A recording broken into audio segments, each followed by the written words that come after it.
Hi guys, ఈ రోజు మనం ద రెబల్ డ్రామా యొక్క మరో పార్ట్ చూద్దాం. ఇక ఆలస్యం చేయకుండా వీడియోలోకి వెళ్దామా?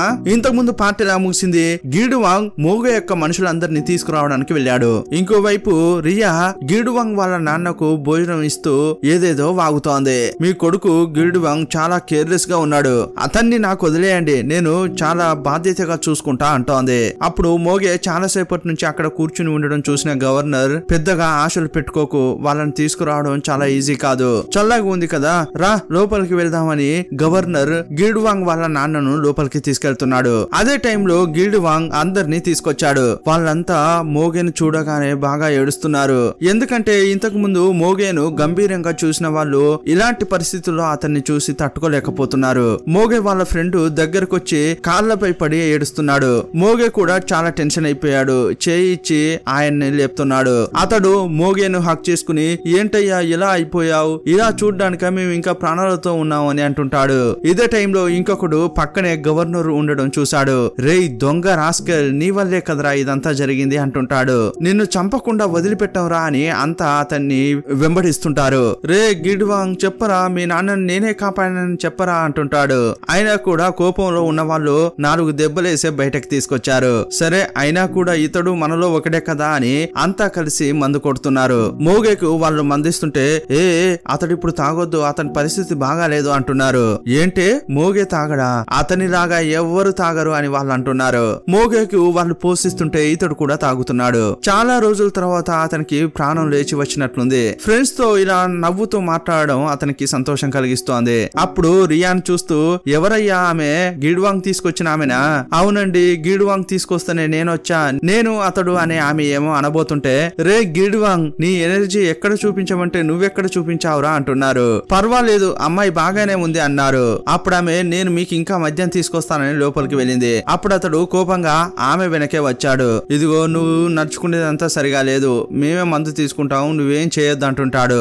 ఇంకోవైపు హోతే అతని అసిస్టెంట్ రాకుమారుడు చింగును కలవడానికి వచ్చారు. రాకుమారా, మీరు చెప్పారు కదా ఆ ఫైనాన్స్ కంపెనీలో డబ్బు తీసుకోవచ్చని, అది ఎప్పుడు అని అడుగుతుంటారు. రే ఏమనుకుంటున్నారా మీరంతా నా గురించి, నేను రాకుమారున్నా లేక మీ బానిసనా? తరచుగా వచ్చి ఏదో ఒకటి అడుగుతున్నారు, మీరు అడిగేదంతా నేను చేసి తీరాలా అంటుంటాడు. ఇంతకీ నాతో ఏం చెప్పారా మీరు? మోగే కూతురును ప్రాణాలతో తీసుకొస్తానని చెప్పారు, అది చేయలేదు కానీ నాకు ఆర్డర్లపై ఆర్డర్లు వేస్తారా అంటుంటాడు. దీన్ని బట్టి మనకు తెలుస్తుంది ఏంటంటే మోగే కూతురుని వీళ్ళు తీసుకురాలేదు, అయితే మరి ఆమెను ఎవరు తీసుకెళ్లారు అనేది అర్థం కాలేదు. ఇంకోవైపు గిల్డువాంగ్ మోగే యొక్క మనుషులు కూర్చుని మాట్లాడుకుంటున్నారు. మోగే బయట ఉన్నాడు కానీ లోపల ఏం మాట్లాడుకుంటున్నారనేది వింటున్నాడు. అప్పుడు మోగే ఫ్రెండ్ ఏమంటున్నారంటే, అంతేరా ఇక నాన్న కాలం అయిపోయింది, ఇంతకీ నువ్వేం చేస్తావు, నిజంగానే వ్యవసాయం చేస్తావా అని అడుగుతున్నారు. అప్పుడు గిల్డువాంగ్, లేదు నేను వ్యవసాయం చేసేది లేదు, నాకు అర్థమైపోయింది వీళ్ళు మనల్ని బతకనివ్వరు, ఎందుకంటే వాళ్ళు మనల్ని మనుషులుగా చూడట్లేదు, వాళ్ళు మనల్ని మనుషులుగా బతకనివ్వరు కూడా, దానికి మనమేం చేసేది, అదంతా వాళ్ళ తప్పే కదా అని ఇంకొక ఆయన అంటుంటాడు. ఇది వాళ్ళ తప్పు కాదు, మన తప్పు, వాళ్ళు ఏం చేసినా మనం భరిస్తున్నాం కదా, వాళ్ళు మనల్ని మనుషులుగా గౌరవించినప్పుడు మనం కూడా మనుషులు కాదేమోనని మనమే అనుకుంటున్నాం, ఇదంతా మనం ఆపాలి. మా నాన్న రౌడీతనం చేస్తున్నాడు, దానివల్ల మాకు మా కుటుంబానికి ఏం కోకూడదని చెప్పి వ్యవసాయం చేయడం కోసం ఈ ఊరును వదిలి వెళ్ళాలని అనుకున్నాం, కానీ ఎక్కడికి వెళ్ళినా మన జీవితం ఇలాగే ఉంటుందనేది అర్థమైపోయింది. నేను కూడా మా నాన్న లాంటి ఒక మనిషిగా బతకాలని అనుకుంటున్నా, అందుకు మీరు నా వెంటే ఉండాలి, మా నాన్నకు తోడుగా ఉన్నట్లు నాకు తోడుగా ఉండాలి అంటుంటాడు. ఈ మాట వినగానే అంతా నవ్వుతున్నారు. అప్పుడు నవ్వుకుంటూనే, ఏంటయ్యా ఏం చేద్దాం ఇప్పుడు, రాకుమారుడు చింగును వేసేద్దామా అంటున్నారు. అతన్ని చంపడం పెద్ద విషయం కాదు, అతని ప్రాణం తీస్తే మనమే దొరికిపోతాం, కానీ అతన్ని అందరూ ప్రశ్నించాలి, జనం ముందు అతన్ని నిలబెట్టాలి అంటుంటాడు గిల్డువాంగ్. దానికి మనం ఏదైనా ట్రాప్ చేయాలి అని మెదడును ఉపయోగించి ఇతడు ప్లాన్ వేస్తున్నాడు. ఇదంతా కూడా వాళ్ళ నాన్న వింటున్నాడు. ఆ తర్వాత గిల్డువాంగ్ ను పిలిచి అడుగుతున్నాడు, రాకుమారుడు ఇరుక్కుపోయేలా నువ్వు ప్లాన్ చేస్తున్నావా అని. అవునా, అది నిజమే అని ఇతడు ఒప్పుకున్నాడు. ఈ మాట వినగానే మోగేకు కొంచెం సంతోషంగానే అనిపిస్తోంది. సీన్ కట్ చేసి యూన్ను చూపించారు. అతడు ఒక లెటర్ ను కనిపెట్టాడు. ఆ లెటర్ లో ఏం రాసి ఉందంటే, పార్క్ ఫ్యామిలీ యొక్క 33వ సంతతి పంపించిన మెసేజ్ అందులో ఉంది. ఆ మెసేజ్ లో ఏముందంటే, ఎవరైనా ఈ దారి గుండా వెళ్లే వాళ్ళు దీన్ని చూసారంటే దీన్ని పాస్ చేయాలని ఉంది, కానీ మెసేజ్ ఏంటనేది తెలియట్లేదు. ఇప్పుడు ఇతడు ఒక పార్క్ ఫ్యామిలీ లాగే మారాడు. వాళ్ళ యొక్క డ్రెస్ వేసుకుని బయలుదేరాడు. అప్పుడు ఒక ఆయన ఇతన్ని తీసుకొచ్చాడు కదా, అతడు ఒక పెద్ద కోచింగ్ క్లాస్ నడుపుతున్నాడు. ఉంటాడు. అక్కడికే తీసుకొచ్చాడు. కానీ అక్కడ చదివే పిల్లలంతా కూడా అమ్మా నాన్నలు లేని పిల్లలు, తల్లిదండ్రులు లేని వారికి అతడు ఫ్రీగా కోచింగ్ ఇస్తున్నాడు. అప్పుడు ఒక అబ్బాయి వచ్చాడు. యూన్ను చూసి, మీరు ఆ బ్రష్లు కొనే దుకాణం ముందు నిలబడి ఉన్నారు కదా, మా గురువే మిమ్మల్ని చూసి తీసుకొచ్చారు. ఆయన ఎప్పుడు కూడా అంతే, అందరికీ మంచి చేయాలని అనుకుంటాడు. మీరు అదృష్టవంతులు, కరెక్ట్ గా ఆయన ఇక్కడికి తీసుకొచ్చాడు కదా అంటుంటాడు. అప్పుడు యూన్ అందరినీ చూశాడు. వాళ్ళంతా బాగా చదువుతున్నారు. సీన్ కట్ చేస్తే ఈ ఓనరు భార్య ఉంటుంది కదా, ఆమె తన ఊరికి బయలుదేరబోతోంది. ఇప్పుడు రాకుమారుడు చింగ్ తో నేను వెళ్ళొస్తా అని చెప్తోంది. ఏంటి తొందర, ఇక్కడే ఉండొచ్చు కదా అని అతడు అంటున్నాడు. లేదు, నా కొడుకు గవర్నమెంట్ ఎగ్జామ్ రాయబోతున్నాడు, అతన్ని వెళ్లి కలవాలి అని అంటుంటే, సరే వెళ్ళి రండి అని చెప్పాడు. అప్పుడు ఆమె ఆలోచించి, నేను మీతో ఒక విషయం చెప్పాలి. ఆ మోగే యొక్క రెండో కొడుకుంటాడు కదా, అతడు చాలా స్ట్రాంగ్ అయిన వాడు, అతడు సాధారణమైన వాడు కాదు అని బిల్డప్ ఇచ్చి మాట్లాడుతోంది. కానీ యువరాజు పెద్దగా పట్టించుకోవట్లేదు. ఇదిగో చూడమ్మా, 12 ఏళ్లుగా వాళ్ళ నాన్న మోగే ఒక చోటును పాలించాడు. అతన్ని ఎవరు ఏం చేయలేకపోయారు. కానీ నేను చాలా ఈజీగా అతన్ని చంపేయించాను. అతని కొడుకు ఏం చేస్తాడులే, అతడు అంత పైనుంచి పడిపోయాడు, అతడు ఎప్పుడో చచ్చుంటాడు, నువ్వేం భయపడకు అంటుంటాడు. ప్రశాంతంగా వెళ్లి రండి అని అంటుంటే ఆమెకు కొంచెం లోపల భయం భయంగానే ఉంది. ఇప్పుడు గిఫ్ట్ ఇచ్చి మీరు మంచిగా వెళ్లి రండి, ఇది మీ అబ్బాయికి ఇవ్వండి అని ఇచ్చాడు. సీన్ కట్ చేసి గిడ్వాంగ్ ఇంట్లో చూపించారు. రాత్రి మోగే ఇంట్లో అంతా పడుకున్నారు. ఆ గ్రూప్ లో ఇద్దరు ఉంటారు. మొదట ఒక ఆయన ఆ ఇంట్లో నుంచి వెళ్లిపోతున్నాడు. ఆ తర్వాత ఇంకొక ఆయన వచ్చాడు. అతడు కూడా ఎస్కేప్ అవుతున్నాడు. ఏంటి అని వాళ్ళే మాట్లాడుకుంటున్నారు. నువ్వు తప్పించుకునే పోతున్నావు, నేను తప్పించుకునే పోతున్నాను, యువరాజుకు వ్యతిరేకంగా మనం ఏం చేయలేము, ఇక్కడ నుంచి వెళ్దాం రా అని ఇద్దరు కలిసి వెళ్తున్నారు. అదే టైంలో గిడ్వాంగ్ కరెక్ట్ గా వచ్చాడు. ఎక్కడికి వెళ్తున్నారు, మమ్మల్ని వదిలి వెళ్తున్నారా అని అడుగుతున్నాడు. లేదయ్యా, మేము ఆ రాకుమారుడు చింగ్ ను ఎదిరించి బతకలేము, అతడు రాజ కుటుంబానికి చెందినవాడు, మనకి అతనికి ఎంతో తేడా ఉంది, అందువల్ల గిడ్వాంగ్ నువ్వు మమ్మల్ని తప్పుగా అనుకోకు అని అంటుంటాడు ఒక ఆయనే. అప్పుడు అతడు కూడా వాళ్ళను బలవంతం చేయలేకపోయాడు. ఇంతకు ముందు మోగేను నమ్మి వీళ్ళంతా పనిచేశారు. కానీ మోగే పరిస్థితి ఇప్పుడు ఇలా ఉంది. ఇలాంటి పరిస్థితుల్లో అతన్ని ఎలా నమ్మి వచ్చేది అని అనుకుంటున్నారు. కానీ ఎవరికి నిద్ర పట్టట్లేదు. లోపల ఏదో భయం ఉంది. ఉదయం లేవగానే వీళ్లకు ఇద్దరు వెళ్లిపోయారన్న విషయం తెలిసింది. కొంచెం కోపంలోనే కూర్చున్నారు. ద్రోహులిద్దరు రాత్రికి రాత్రే ఎస్కేప్ అయ్యారని వాళ్ళ గురించే మాట్లాడుకుంటున్నారు. అదే టైంలో రియా మోగేకు తినిపిస్తోంది. అతడు నువ్వు తిన్నావా అమ్మా అని సైగలతో మాట్లాడుతున్నాడు. ఉదయమే కొన్ని థింగ్స్ అయిపోయాయి అని ఆమె చెప్తోంది. నేను ఇలాంటి పనులు చేస్తే గిడ్వాంగ్ కు అస్సలు నచ్చట్లేదు. అతడేమంటున్నాడంటే వంట చేయడం, ఇలా మద్యం పోసి ఇవ్వడం అమ్మాయిలే చేయాల్సిన పనులు కాదు అని అంటుంటాడు. అతడు ఇలా చేయొద్దని అంటున్నాడు. కానీ అమ్మాయిలు ఇది మాత్రమే చేయగలరు కదా అని ఆమె అంటోంది. ఇంకా ఏం చేయాలో నాకు అర్థం కావట్లేదు, కానీ అతడు చాలా డిఫరెంట్ గా మాట్లాడుతున్నాడు అని అంటోంది. కానీ అతడు ఎందుకు అలా చెప్తున్నాడో మోగేకు అర్థమవుతోంది. ఇక అందరూ కోపంగా కూర్చున్న సమయంలో గవర్నర్ వచ్చాడు. ఏంటయ్యా మీలో ఇద్దరు తక్కువయ్యారు అని అంటుంటాడు. అప్పుడు అందరికి చాలా కోపం వస్తోంది. ద్రోహులిద్దరు రాత్రికి రాత్రే వెళ్లిపోయారు అని అంటుంటారు. నువ్వెందుకు ఇక్కడికి వచ్చావు, ఇదంతా నీ వల్లే జరిగింది కదా అంటున్నారు. ఏంటయ్యా నేనే కదా మోగేను కాపాడా అని గవర్నర్ అంటుంటాడు. కాపాడావు, ఇప్పుడు యూరి లేదు, యూన్ లేడు, వాళ్ళిద్దరు ప్రాణాలతో ఉన్నారా లేదా అనేది కూడా తెలియట్లేదు, దీని అంతటికీ కారణం నువ్వే కదా అంటున్నారు. ఇకపై నువ్వు ఇక్కడికి రావద్దు, నీపైనే మాకు సందేహంగా ఉంది అంటుంటారు. అప్పుడు అతడు ఇక నేను రాను అని వేగంగా వెళ్లిపోతున్నాడు. తలుపులు ఓపెన్ చేయడానికి ముందు తిరిగి చూస్తూ, ఇదిగో చూడండి, ఒక విషయం, మీతో ఉన్నప్పుడే నేను చాలా సంతోషంగా ఉన్నాను, అంతా మర్చిపోవచ్చు, కానీ మీతో ఉన్న రోజులను మాత్రం జీవితంలో మర్చిపోలేను. నేను చేసింది తప్పే, దానికి బదులుగా చచ్చిపోవాలని కూడా అనుకున్నాను. ఇలా అతడు కంట తడి పెడుతూ మాట్లాడుతున్నాడు. అతడు నిజంగా ఒక పెద్ద స్థాయిలో ఉన్నా కూడా మోగే చేసిన సాయాన్ని ఎప్పుడూ మర్చిపోలేదు. వాళ్ళతో చాలా హ్యాపీగా ఉండేవాడు. ఇప్పుడు చాలా బాధపడుతూ అక్కడి నుంచి వెళ్లిపోతున్నాడు. మరుసటి రోజు ఈ గవర్నర్ ఇంటి ముందు రక్తంతో తడిసిపోయిన ఒక డ్రెస్ ను గమనించారు. అది చూడగానే పక్కనున్న అసిస్టెంట్ తో ఇదెవర్రా ఇక్కడ వేశారు అంటుంటాడు. నీకు విషయం తెలుసా లేదా, ఎవరెవరి ఇంట్లోనైతే ఇలా రక్తంతో తడిచిపోయిన డ్రెస్ ఉంటుందో వాళ్ళనంతా చంపేస్తున్నారట, మోగే మనుషులే ఇలా చంపేస్తున్నారు అని అతడు చెప్తున్నాడు. మోగే చావుకు కారణమెవరో వాళ్ళపై ఇలా ప్రతీకారం తీర్చుకుంటున్నారు, కానీ వారెవరో తెలియట్లేదు అని అంటుంటాడు. ఇతడే ఒక పుకార్ను లేవదీశాడు. ఇది విన్న అతడు హోతే మనిషిలాగా ఉన్నాడు. ఈ విషయాన్ని హోతే దగ్గరికి వచ్చి చెప్పాడు. మోగే యొక్క మనుషులంతా ఒక్కటయ్యారట. మోగేను ఎవరైతే చంపారో వాళ్ళపై ప్రతీకారం తీర్చుకోవడానికి వచ్చారట. నాకు కొంచెం భయంగా ఉంది, ఇందులో నాకు కూడా సంబంధంగా ఉంది కదా అని అంటుంటాడు. హోతేకు భయం తెప్పించాలని వీళ్ళు ట్రై చేస్తున్నారు. అప్పుడే హోతేకు ఒక న్యూస్ వచ్చింది. అదేంటంటే ఆ గవర్నర్ ఉన్న చోటుకే వచ్చారు. ఫుల్ గా రక్తపు మరకలున్నాయి. రూమ్ లోపలికి వెళ్తున్నా కొద్దీ రక్తం డ్రాప్ పడి ఉంది. లోపలికి వెళ్ళి చూస్తే అక్కడ ఒక బాక్స్ లాంటిది ఉంది. అది ఓపెన్ చేసి చూసి హోతే యొక్క అసిస్టెంట్ అదిరిపడిపోయాడు. ఏంట్రా ఏంటిది అని అడుగుతుంటే గవర్నర్ యొక్క నాలుక అని అనుకుంటా అని ఒక నాలుక ముక్కను చూపించారు. అది చూసి అందరూ భీతిల్లారు. కానీ అది గవర్నర్ యొక్క నాలుక కాదు. అతడు ఇంకా గిల్డ్ వాంగ్ మనుషులతోనే ఉన్నాడు. ఆ రోజు చాలా ఫీల్ అవుతూ బయటకు వెళ్ళాడు కదా, అప్పుడు గిల్డ్ వాంగ్ వచ్చాడు.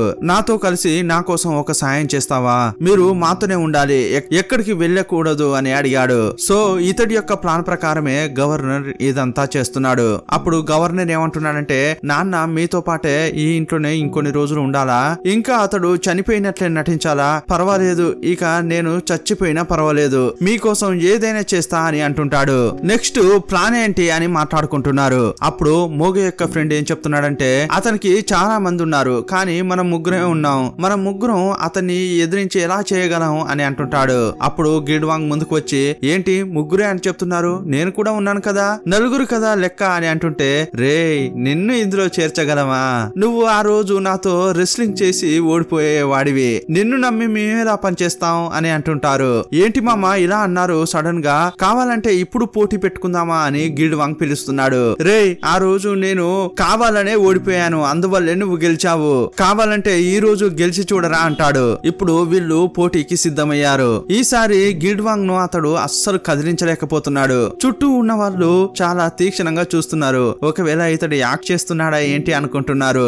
ఏంట్రా ఇంత కష్టపడుతున్నావు, ఈ పాటికే గిల్డ్ వాంగ్ ను నువ్వు ఓడించగలవు కదరా అంటుంటారు. నాకైతే అతడు నటించినట్లు అనిపించట్లేదే అని ఇంకొకతడు అంటుంటాడు. చాలా సేపటి నుంచి అతడు చాలా ట్రై చేస్తున్నాడు కానీ గిల్డ్ వాంగ్ కొంచెం కూడా కదలట్లేదు. ఇదంతా కూడా మోగే రియా చూస్తూనే ఉన్నారు. మోగేకు ఇదంతా చూస్తుంటే కొంచెం నమ్మకం కలుగుతోంది. గిల్డ్ వాంగ్ కు పాత బలం వచ్చిందా అనుకుంటున్నాడు. అయినా కూడా గిల్డ్ వాంగ్ తన పవర్ ను చూపించుకోవట్లేదు. చాలా సేపు ట్రై చేసి గెలిచినట్లే చూపించుకుంటాడు. అనుకోకుండా కొంచెం ఫోర్స్ వచ్చింది.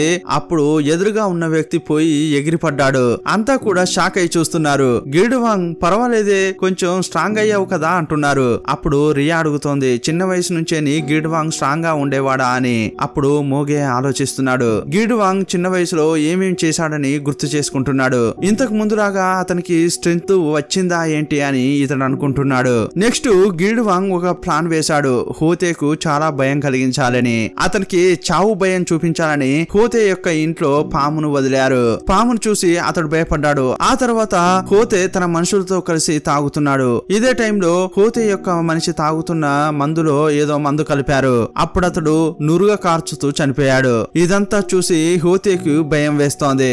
ఎందుకంటే మోగే మనుషులు ప్రాణాలతో ఉన్నారు. మోగేను చంపినందుకు ప్రతీకారం తీర్చుకుంటున్నారా అని ఇతడు అనుకుంటున్నాడు. ఇక నెక్స్ట్ మనల్నే చంపబోతున్నారా అని బయటకు వస్తున్న క్రమంలో ఎవరో కత్తిని విసిరేశారు. అది కరెక్ట్ గా ఉన్న ఒక కర్రపై పడింది. అంతే, ఇక చచ్చాన్రా బాబు అని ఇతడు ప్రశాంతంగా ఉండలేకపోతున్నాడు. ఎప్పుడు ప్రాణం పోతుందా అని భయంలోనే ఉన్నాడు. ఈ విషయం గురించి మాట్లాడడానికే ఈ రోజు రాకుమారుడు చింగ్ దగ్గరికి వచ్చాడు.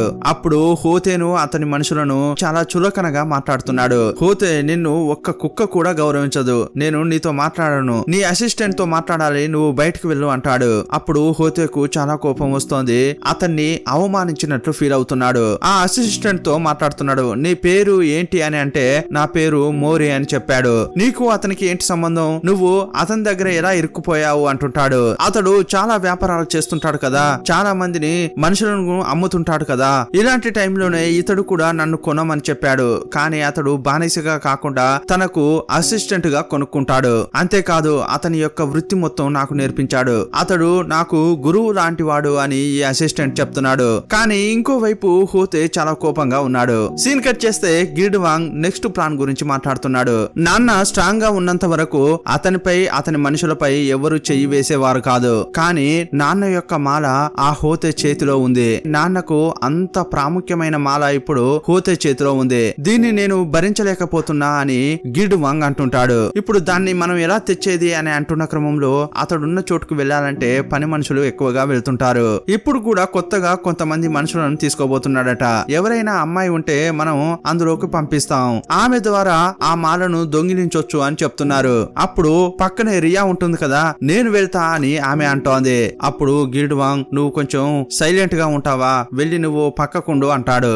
నన్నెందుకు ఆపుతున్నారు? నాకు ఆడడం పాడడమే రాదు, కానీ ఇలా అబద్ధాలు చెప్పడం బాగా వచ్చే అంటోంది.